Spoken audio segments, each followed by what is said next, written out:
Good morning guys. ഇന്ന് October 18. അപ്പം നമ്മളെ വണ്ടി ഇഷ്യൂ ചെയ്ത് കിട്ടിയിട്ടോ. നമുക്ക് ഇപ്പം 4 ദിവസമായി. ഒക്ടോബർ 14 നമുക്കായിട്ട് നമ്മളെ വണ്ടി ഇഷ്യൂ ചെയ്ത് തന്നു. ഇപ്പം 4 ദിവസമായി നമ്മൾ വണ്ടി ഓടിക്കുന്നു. ഇപ്പം നമ്മൾ ഇറ്റലി പോയിട്ട് സാധനം എടുത്തു വരികയാണ്. അപ്പം നമുക്ക് റെനോൾട്ടിൻ്റെ ട്രക്കാണ് കിട്ടിയിരിക്കുന്നത് കേട്ടോ. റെനോൾട്ടിൻ്റെ 2016 മോഡൽ ട്രക്കാണ്. അപ്പം ഇത് ഏകദേശം 1,00,000 കിലോമീറ്റർ ഓടിയിട്ടുണ്ട്. 1,00,000. അപ്പോൾ ഇത് നമ്മളൊരു പാർക്കിംഗ് ആണ്. അപ്പോൾ ഞാനിപ്പം ജസ്റ്റ് രാവിലെ നമ്മൾ കമ്പനിയിൽ നിന്ന് ഇറ്റലി പോയി തിരിച്ചു വന്നു. അപ്പം 4 മണിക്കൂറും 10 മിനിറ്റായി ഏകദേശം. അപ്പോൾ നമുക്ക് വിക്ക് പോകണമെങ്കിൽ നമുക്കൊരു 45 മിനിറ്റ്സ് റെസ്റ്റിലിട്ടേക്കാണ്. നമ്മൾ റെസ്റ്റിലിട്ടു. നമ്മൾ വണ്ടി ഇതാ നമ്മളെ മാർസിൻ്റെ ട്രെയിലറായിരുന്നു.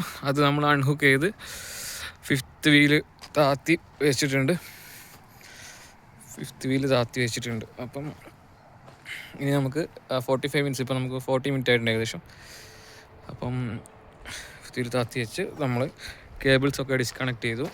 നമ്മളെ ട്രക്കും ട്രെയിലറായിട്ടുള്ള എല്ലാ കേബിൾസും ഡിസ്കണക്ട് ചെയ്തു. ഇനി നമുക്ക് 40 മിനിറ്റ്സ് കഴിഞ്ഞാൽ നമുക്ക് നേരെ ബിക്ക് പോയിട്ട് നമുക്ക് റെസ്റ്റാണ്. ഇന്ന് സാറ്റർഡേ ആണ്.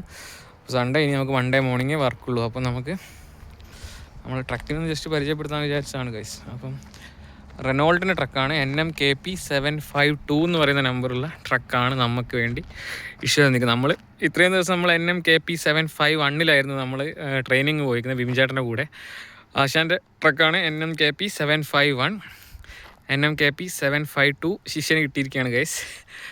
അപ്പോൾ വണ്ടി കുഴപ്പമൊന്നുമില്ല കേട്ടോ. വണ്ടി നമ്മളിപ്പം ഫസ്റ്റ് ദിവസം നമുക്ക് കുറച്ച് കംപ്ലയിൻസ് ഒക്കെ ഉണ്ടായിരുന്നു. നമ്മളത് ഫസ്റ്റ് ദിവസം തന്നെ നമ്മളതൊക്കെ ക്ലിയർ. നമ്മൾ ഷോക്ക് അബ്സോർബർ പ്രോബ്ലം ഉണ്ടായിരുന്നു. അതേപോലെ നമ്മൾ ഹെഡ്ലൈറ്റ് ലൂസായിരുന്നു. ഹെഡ്ലൈറ്റ്, ഷോക്ക് അബ്സോർബർ, അതേപോലെ എയർ ടാങ്ക് ലീക്ക് ഉണ്ടായിരുന്നു. അപ്പം ഇതൊക്കെ കഴിച്ച് നമ്മളിപ്പം 3 ദിവസമായി ഓടുന്നു കേട്ടോ. നമ്മൾ 2 പ്രാവശ്യം ഇറ്റലി പോയി വന്നു. പിന്നെ നമുക്ക് റെനോൾട്ടിൽ ഡെലിവറി ഉണ്ടായിരുന്നു. നമുക്ക് രണ്ട് ഡെലിവറി, രണ്ടല്ല, നമ്മളിപ്പോൾ ഏകദേശം ടോട്ടൽ 4 ഡെലിവറി എടുത്തു. റെനോൾട്ടിൽ 4 ഡെലിവറിയും നമുക്ക് ഒരു ലോഡിങ് ഉണ്ടായിരുന്നു. ഇന്നലെ നമുക്കൊരു റെനോൾട്ടിലൊരു ഡെലിവറി, ഒരു ലോഡിങ് ഉണ്ടായിരുന്നു. അപ്പം നമ്മൾ ഈ 3 ദിവസം കൊണ്ട് നമ്മൾ അത്യാവശ്യം ഓടി തുടങ്ങി ഗൈസ്. അപ്പം വണ്ടി ഇപ്പം നമ്മൾ മുമ്പത്തെ കൂടെ കൂടുതലായി നമ്മൾ പഠിച്ച് നമ്മൾ കയ്യിൽ നിന്ന് വരുന്നുണ്ട് കേട്ടോ. അപ്പോൾ നമ്മൾ പഠിച്ചെന്നല്ല, നമ്മളിപ്പം കുറേ ഇമ്പ്രൂവ് ആയിട്ടുണ്ട് ഗൈസ്. അപ്പം ഇതാണ് നമ്മുടെ യൂറോടെക്കിൻ്റെ റെനോൾട്ടിൻ്റെ ട്രക്കാണ്. നമ്മളെ കമ്പനിയിൽ നമുക്ക് റെനോൾട്ട് ഉണ്ട്, സ്കാനിയ ഉണ്ട്, അതേപോലെ മാൻഡ് ഇവാക്കോ, 4 കമ്പനി ട്രക്സ് ഉണ്ട് കേട്ടോ. അപ്പം നമുക്ക് ഇഷ്യൂ ചെയ്ത് കിട്ടിയിരിക്കുന്നത് റെനോൾട്ടിൻ്റെ NMKP സീരീസിൽ വരുന്ന ട്രക്കാണ്. NM എന്ന് പറയുന്നത് നോവോ മെസ്റ്റോ എന്ന് പറഞ്ഞ സ്ഥലമാണ് നമ്മളെ അടുത്തുള്ള നമ്മളെ ഓഫീസും കാര്യങ്ങളൊക്കെ വരുന്നത്. നമ്മളെ RT ഓഫീസൊക്കെ വരുന്നത് നോവോ മെസ്റ്റോ ആണ്. അതുകൊണ്ടാണ് ഈ NMൻ്റെ വലിയ എന്താണ് പറയുക, ഷോർട്ട് ഫോം നോവോ മെസ്റ്റോൻ്റെ ഷോർട്ടാണ് NM എന്ന് പറയുന്നത് കേട്ടോ. NMKP 752. അപ്പം 751 നമ്മളെ വിവിൻചാറിൻ്റെ അടുത്തുണ്ട്. അതേപോലെ 752 എൻ്റെ അടുത്ത്, 753 ലിജിൻചാറിൻ്റെ അടുത്ത്, 754 പ്രിൻസാറിൻ്റെ അടുത്ത്. അപ്പോൾ NMKPയിൽ 750 മുതൽ 754 വരെയുള്ള ട്രക്സ് ഇപ്പോൾ ഓടുന്നുണ്ട് കേട്ടോ. സ്റ്റിൽ വർക്കിങ്ങിലാണ്. എല്ലാം ഏകദേശം 7,00,000 8,00,000 റേഞ്ചിൽ തന്നെയാണ് കിടക്കുന്നത്. അതിൽ 753 മാത്രം 4.something lakh ആണെന്ന് തോന്നുന്നു. അപ്പോൾ ഇപ്പം നമ്മൾ വണ്ടിയിലായി ഗൈസ്. അപ്പോൾ നമ്മളിപ്പം 4 ദിവസമായിട്ട് നമ്മളിപ്പം ലോക്കലാണ് ഓടുന്നത്. ലോക്കൽ എന്ന് പറഞ്ഞാൽ നമ്മൾ ഇറ്റലി വരെ പോകുന്നുണ്ട് കേട്ടോ. ഇറ്റലി ഒരു രാജ്യം നമ്മൾ ജസ്റ്റ് പാസ് ചെയ്യുന്നുണ്ട്. അപ്പം അതാണ്. അപ്പം നമ്മൾ വണ്ടിയും കാര്യങ്ങളൊന്നും പരിചയപ്പെടുത്താമെന്ന് വിചാരിച്ചു. വണ്ടിക്ക് മൈലേജ് കാണിക്കുന്നത് 3.9 ഇൻ 100 കിലോമീറ്റർ. 100 കിലോമീറ്ററിൻ്റെ ഇതിൽ 30 ലിറ്റർ ഡീസൽ യൂസ് ചെയ്യുന്നതാണ്. അപ്പോൾ 3.9 ഒക്കെയാണ് കാണിക്കുന്നത്. ഒന്നും കറക്റ്റ് ആയിക്കില്ല. അതിനെപ്പറ്റി നമ്മൾ വണ്ടീൻ്റെ ഉള്ളിലെ സെറ്റപ്പും കാര്യങ്ങളൊക്കെ നമ്മൾ പഠിച്ച് വരുന്നേ ഉള്ളൂ. പിന്നെ നമുക്ക് ഇത് പഴയ മോഡലായ കൂടെ ഇതിൽ റിട്ടാർഡർ എന്ന് പറയുന്ന കാര്യം നമുക്ക് 3 ചാനലായിട്ട് നമുക്ക് എന്ത് ചെയ്യാൻ പറ്റുള്ളൂ, സ്പീഡ് റിട്ടാർഡർ യൂസ് ചെയ്യാൻ പറ്റും. ഇപ്പോഴത്തെ റെനോൾട്ട് ട്രക്കിലൊക്കെ നമുക്കത് 6 ഗിയറായിട്ട് നമുക്ക് യൂസ് ചെയ്യാം. അതായത് നമ്മൾ ഇറക്കത്തിലും കയറ്റത്തിലും നമുക്ക് സ്പീഡ് റിഡ്യൂസ് ചെയ്യാൻ വേണ്ടി നമുക്ക് ബ്രേക്കിന് പകരം നമുക്ക് റിട്ടാർഡർ യൂസ് ചെയ്യാം. ഈ മോഡലിൻ്റെ അകത്ത് നമുക്ക് റിട്ടാർഡർ എന്ന് പറയുന്നത് 3 ഗിയറായിട്ടേ വരുന്നുള്ളൂ. നമുക്ക് 1 2 3.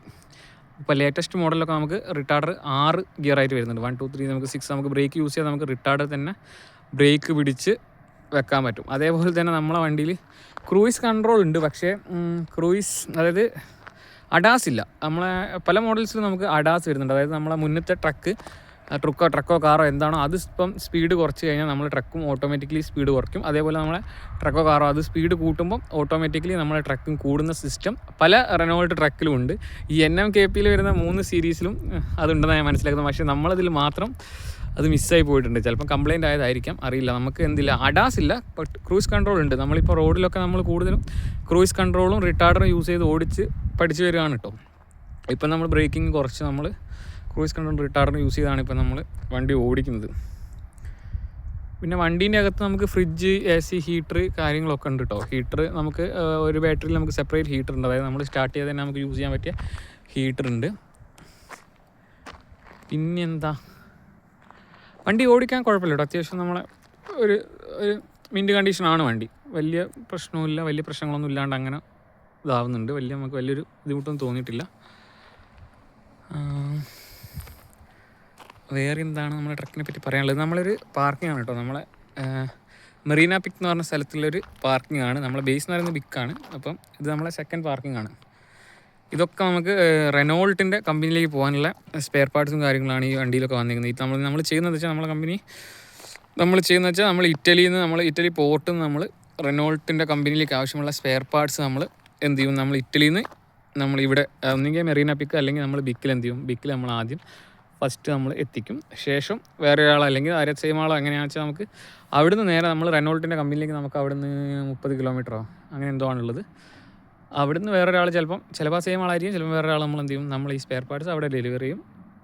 ഇതാണ് നമ്മൾ റിപ്പീറ്റഡലി ലോക്കലിൽ നമുക്ക് വരുന്നത്. നമ്മൾ ഇറ്റലി പോർട്ട് പോവും, പോർട്ടിൽ നിന്ന് നമ്മൾ കാറിൻ്റെ സ്പെയർ പാർട്സ് എടുക്കുന്നു, നേരെ നമ്മൾ കാർ പ്രൊഡക്ഷൻ യൂണിറ്റ് നോവ സ്റ്റോറിലുള്ള പ്രൊഡക്ഷൻ യൂണിറ്റ് റിനോൾട്ടിൽ നമ്മൾ എന്ത് ചെയ്യുന്നു, ഡെലിവറി ചെയ്യുന്നു. ഇതാണ് നമ്മളിപ്പം ലോക്കൽ പ്രൊസീജിയർ വരുന്നത്. നമ്മൾ ഇൻ്റർനാഷണൽ ആണെങ്കിൽ നമുക്ക് വേറെ പല ലോഡുകളും നമ്മൾ ഡയറക്റ്റ്, അധികം ഫ്രാൻസാണ് നമുക്ക് വരുന്നത്. നമുക്ക് സ്ലൊവേനിയ, ഓസ്ട്രിയ, ജർമ്മനി, ഫ്രാൻസാണ് അധികവും നമുക്ക് ഓർഡർ വരുന്നത് കേട്ടോ. അപ്പോൾ വണ്ടി നമ്മൾ കിട്ടിയപ്പോൾ തന്നെ നമ്മൾ വാഷൊക്കെ ചെയ്തു. പിന്നെ നമ്മളെ കുറച്ച് കംപ്ലയിൻറ്റ്സ് ഉണ്ടായിരുന്നു. ഇനി 2-3 കംപ്ലയിൻറ്റ്സ് കൂടി ക്ലിയർ ചെയ്യാനുണ്ട്. അപ്പോൾ നമ്മളെ പാർട്സ് ഒന്നും അവൈലബിൾ അല്ല, ചെറിയ ചെറിയ കംപ്ലയിൻറ്റ്സ് ആണ്. അപ്പം അതും കൂടി വന്നു കഴിഞ്ഞാൽ നമ്മളെ വണ്ടി ഓക്കെ ആവും ഗൈസ്. ഓക്കെ, അപ്പം ഞാൻ ബ്രേക്കിൽ വെറുതെ ഇരിക്കേണ്ടല്ലോ വെച്ചിട്ടൊരു വീഡിയോ എടുത്താണ് ഗൈസ്.